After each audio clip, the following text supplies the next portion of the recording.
हम आह भी करते हैं तो हो जाते हैं बदनाम, वो कत्ल भी करते हैं तो चर्चा नहीं होता।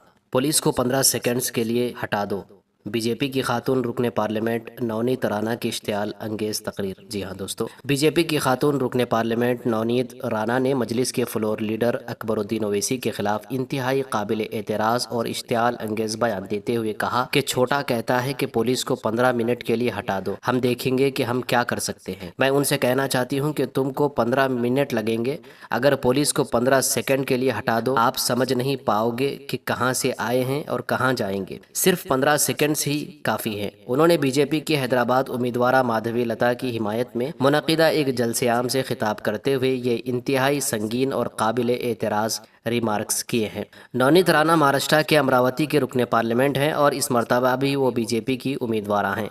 उन्होंने कहा कि अगर अवाम कांग्रेस और मजलिस को वोट देते हैं तो वो वोट सीधा पाकिस्तान को जाता है। सिर्फ 15 सेकंड क्यों, 1 घंटा ले लीजिए। नवनीत राणा को बैरिस्टर ओवैसी ने दिया करारा जवाब। कुल हिंद मजलिस इत्तेहादुल मुस्लिमीन के सदर व रुकने पार्लियामेंट हैदराबाद बैरिस्टर असदुद्दीन ओवैसी ने बीजेपी के रुकने पार्लियामेंट नवनीत राणा की जानिब से दिए गए इश्तियाल अंगेज बयान पर शदीद रद्द-ए-अमल का इजहार किया है। मीडिया से बातचीत करते हुए बैरिस्टर ओवैसी ने कहा कि नवनीत राणा कुछ भी बोल सकती है क्योंकि मुल्क में मोदी की हुकूमत है। बीजेपी रुकने पार्लियामेंट ने 15 सेकंड मांगे हैं। मैं तो कहता हूं कि 1 घंटा ले लीजिए और हमें बता दीजिए कि कहां आना है, हम आ जाएंगे।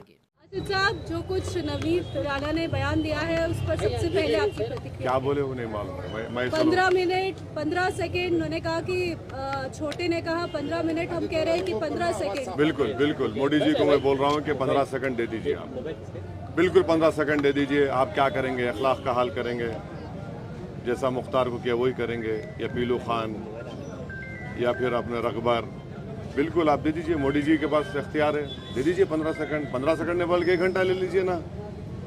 हम भी देखना चाह रहे हैं कि आप में कितनी इंसानियत अभी बाकी है या नहीं है। करिए, कौन डर रहा है, कौन डर रहा है। हम तो तैयार हैं। लेकिन ये मामला जब शुरू हुआ नहीं देखिए, नहीं देखिए, हम तो कह रहे हैं ना कि करिए।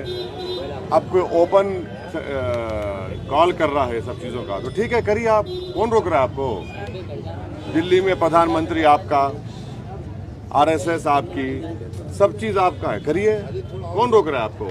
बोलते क्यों है, करिए ना। बल्कि हमको बता दीजिए कहाँ पे आना, हम आ जाते हैं। करिए, क्या है ये कोई। अरे वो एक और बात बता रहे हैं कि अगर जो वोट MIM को जाएगा वो पाकिस्तान को जाएगा।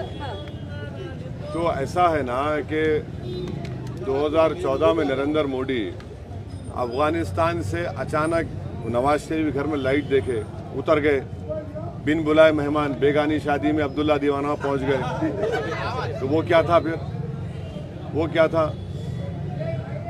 इनको जितने मुसलमान नजर आते हैं भारत में 17 करोड़, इनको यही लगता है कि ये पाकिस्तानी है। तो यही RSS की आइडियोलॉजी को हमको हराना है और इनसे, इनको नफरत है इन लोगों को, भारत की प्लुरलिज्म से, डाइवर्सिटी से। और जो बात प्रधानमंत्री कह चुके हैं कि मुसलमान घुसपैठी है, मुस्लिम महिलाएं ज़्यादा बच्चे पैदा करते हैं और हिंदू महिलाओं के गले से मंगलसूत्र छीनकर उनको दिया जाएगा, ये जिहादी हैं, तो यही भाषा का इस्तेमाल कर रहे हैं। नहीं, एक चीज़ और है कि जो 15 दिन की बात हुई, विवाद वहाँ से शुरू हुआ, आज 15 सेकंड की बात हो रही है, तो क्या मतलब नहीं देखिए, नहीं, जो वो उनको शायद मालूम रहते हुए भी अगर अंधे बन रहे हैं तो मैं कुछ नहीं कर सकता। कोर्ट से बात तय हो चुकी है। हम तो कह रहे हैं कि आप करिए ना, बोलते क्यों हैं। हम यहीं बैठे हैं, यहीं खड़े हैं, करिए। नहीं, हम बोल रहे हैं करिए, आपको करके दिखाना पड़ेगा। चलिए मोदी जी को बोलिए कि उनको 15 नहीं बल्कि 15 घंटे उनको मिल जाए। चलिए करिए, करके बताइए, देखते हैं क्या होता है। आपको एक और चैलेंज भी कर रही है वो कि अगर आप शेर हैं तो दूसरी जगह से करें। यहाँ से तो आप इतनी बार लड़ चुके हैं कि वो कह रहे हैं कि दूसरी कोई कॉन्स्टिट्यूएंसी चुनकर कीजिए, वहाँ पर देखते हैं करके। वो इस तरीके से चैलेंज कर रही है कि असदुद्दीन ओवैसी। अरे छोड़िए ना, पहले अपनी सीट बचाओ बोलिए उनको, अपनी सीट बचाओ बोलिए। शेर है, शेर ही होता है, शेर जहाँ भी जाओ शेर होता है। एक आखिरी सवाल, आबादी को लेकर जो रिपोर्ट आई है उसमें कहा गया है कि हिंदुओं की रिपोर्ट है, किसकी रिपोर्ट है ये, किसकी रिपोर्ट है वो बोलिए पहले आप। और रिपोर्ट फॉरवर्ड करिए, हम पढ़ के बोलेंगे, ऐसा नहीं बोल सकते। आपकी बात पे भरोसा नहीं करते हम। नहीं, ये देखिए। नहीं, रिपोर्ट किसकी है ये, रिपोर्ट कौन बनाया है ये? इसमें जो लिखा गया है नहीं, लिखा नहीं गया, हाँ। लिखा नहीं गया है। व्हाट्सएप यूनिवर्सिटी का तो नहीं बोलेंगे। रिपोर्ट किसने बनाई, किसकी रिपोर्ट है बताइए। परसेंटेज ये बढ़ना चाहिए। हम लोगों को भूख लगती है, हम लोगों को धूप लगती है, हम लोगों को इलेक्शन के दिन छुट्टी लगती है और छुट्टी के दिन हम लोगों को परिवार के साथ छुट्टी मनाने जाना है। इस बार नो छुट्टी, नो भूख, नो धूप। इस बार सिर्फ मतदान होगा तो देश के हित में होगा। इस बार मतदान करना है तो हैदराबाद को पाकिस्तान बनाने से रोकने के लिए होगा। इस बार मतदान करना है तो माधवी लता को, हमारी शेरनी को इस देश के पार्लियामेंट में भेजने के लिए होगा। इस बार मतदान अगर वोटिंग करना है तो हैदराबाद के सभी हिंदुओं को जगाने के लिए होगा। मैं आप लोगों से, सभी युवकों से विनती करूंगी कि आपकी बार, सभी युवकों से विनती, आपकी बार, सभी का हाथ ऊपर, आपकी बार 400 बार करना पड़ेगा, नहीं तो बोलेंगे राहुल बाबू को प्राइम मिनिस्टर बनाना है क्या। मैं आप लोगों से विनती करूंगी, जो संविधान मिट रहा है, संविधान को मिटा रहा है, संविधान को खत्म कर रहे हैं, जो नारा कांग्रेस और एमआईएम दे रही है, उन लोगों को एक चीज बताना चाहूंगी कि संविधान मिटाने के लिए किसका बाप भी ऊपर से नीचे आ गया तो भी संविधान मिटा नहीं सकते।